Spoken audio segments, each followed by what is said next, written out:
Oh! Oh, Yeah! Allahu Akbar! Hello, welcome! Oh no, stop it!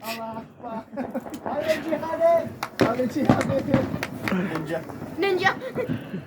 Watch it Well, over we really might need some disappointed. Oh, so pretty. Oh, unicorn. Oh, that's beautiful.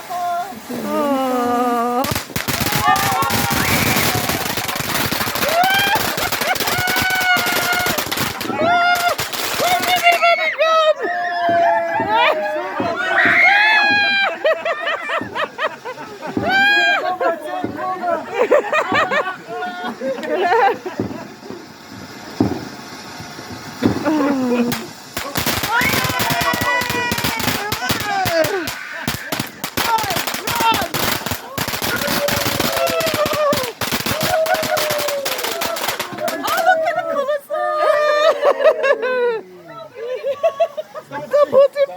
Cheating with his eye goggles.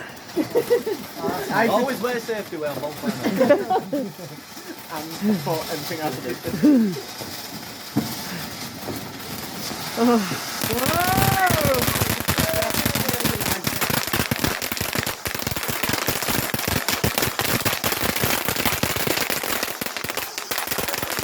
Why? Look at all that's going to be burning. Hey!